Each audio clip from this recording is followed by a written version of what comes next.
Here's a question, Karen. Hmm. If the UK was to go to war tomorrow, What we gotta let's say do the UK was getting invaded, would you go to war? in the UK? Yeah. For me and Shindy were talking about this. So it depends on two things. If I can ensure the safety of my family, so they weren't here, so they were shipped off, let's say, to India. Okay. No, I reckon. Okay, Then, let's play this out properly. Yeah, in our heads, oh, God. bunker style, right? Hmm. Everyone gets taken into underground bunkers. People sleeping in tube stations and shit. Yeah. Yeah. Yeah. And then all the men are summoned to go and fight Yeah. for similar to how it is in Ukraine, 18 to 60. Yeah. I think my role would be slightly different because I'd be a military doctor then, because I'd Yeah, be you really got that good. little get out of jail card. Yeah. Yeah. But outside of that, yeah, I'd want to get trained, arms trained. And then my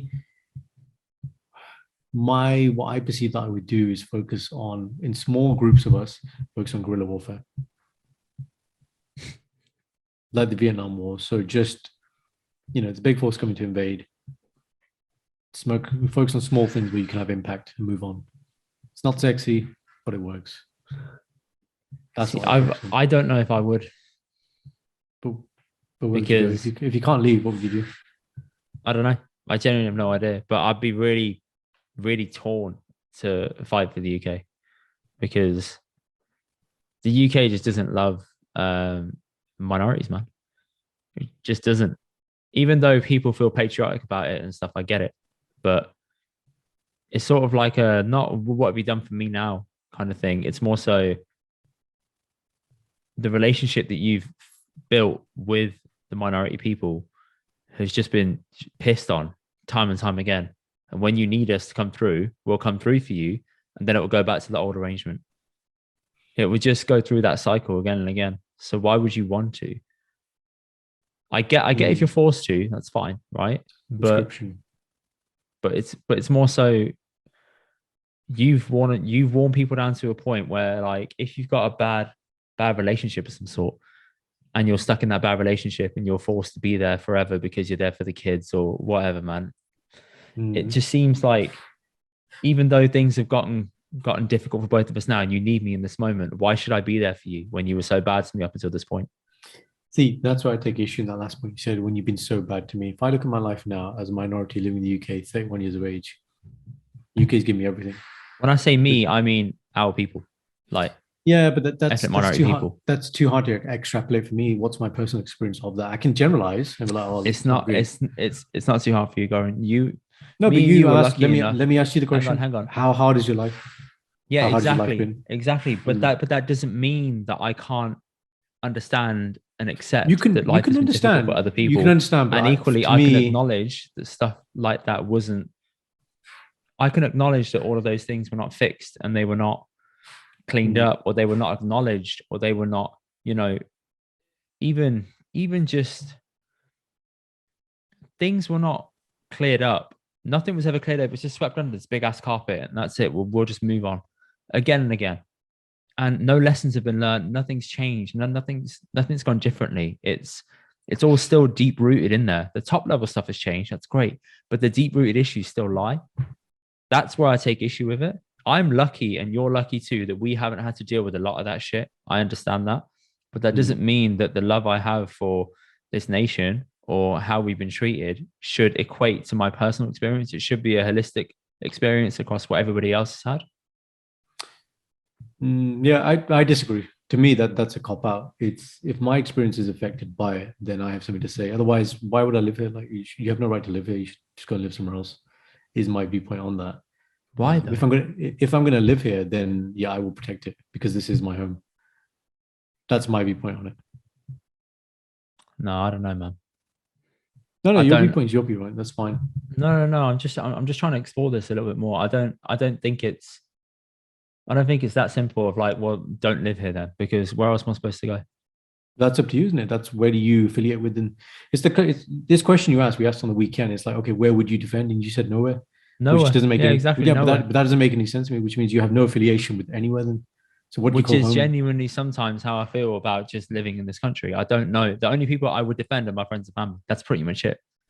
Yeah. Beyond that, it's Okay. like, So okay, now what? what's the difference between defending friends and family and your country then? That's who you're defending, isn't it? You know, if your family's here and you have to fight for their safety, then you do it, wouldn't you? So you, however you call it, it's how you think it in your head, isn't it?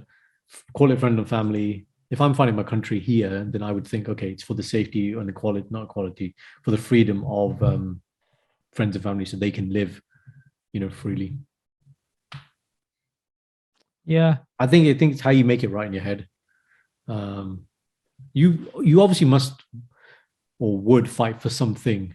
Let's not call it a place, because that I think that's where we're saying it may not be a place. I think But I would fight for something, something. Yeah, I understand something. that. But Yeah. Because there are some people who wouldn't fight for anything as well. I think that's a different strand. no, I think I will fight for the things that I've said at the moment. I just still Mm. can't justify it to myself Mm. unless there is some acknowledgement from the government that they've done all these things up until now, or the British Empire has done all these things till now. A lot of it's just not been acknowledged, or it's not been checked, or it's not being cleared up. It's just you figure it out on your own that this has happened, and there's no real set acknowledgement like, yes, we did this. For example, in Germany, they said Hitler was a bad person. This happened. The concentration camps happened. They didn't try and sweep it up. They just said, yeah, it happened and we've learned from it. That's the best way of doing it. The UK's never done that. Who said that we've got concentration camps? No, I haven't said that we've got concentration camps. I'm giving the example No, that by but acknowledging, but who acknowledged it? That's what I'm asking. so the Germans acknowledged that Auschwitz happened and they acknowledged that the Wasn't concentration the camps happened. no, but it wasn't the Germans that acknowledged it. It was that they were found out. But they were found out. Okay, but in the Yeah, same it was way exposed. It how was exposed. Yeah, but then okay, everything you're and saying the about the British British Empire Raj, has and it's the been British exposed. Empire It has yeah, been it's been exposed. exposed, Yeah. but equally they teach it, they speak about it openly, they don't try and hide it. If you try and Mm. bring that up now in society, a lot of people don't know about it or they have no idea it happened. So That's you what want I to, take yes, issue with. okay, the awareness level. So let's take It's the a awareness level, see. and also them saying, Mm. yes, what happened there was fundamentally wrong and it shouldn't happen again. That statement. That yes. So okay, I understand what you're saying now. So let's say David Cameron when he went to Amritsar, Jallianwala Bagh massacre in his term, I think he came all the way up, but he didn't apologize.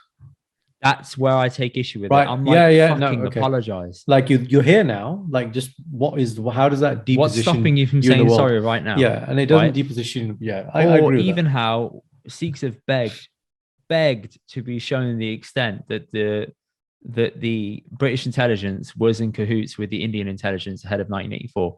They've asked for those papers to be put out there numerous times, and they keep locking it for like more and more years. Why? Because there's something in there that clearly incriminates them.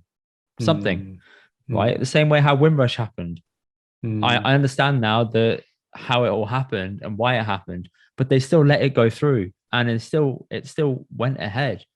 Shit like that scares me, man. And the same way Mm. with the national borders bill that I've spoken to you about on this podcast. Yep. That's still Yep. going ahead. We're second class citizens, me and you, Garen, in British citizenship. Doesn't that Mm. scare you? And then you expect me to go and fight for you? What?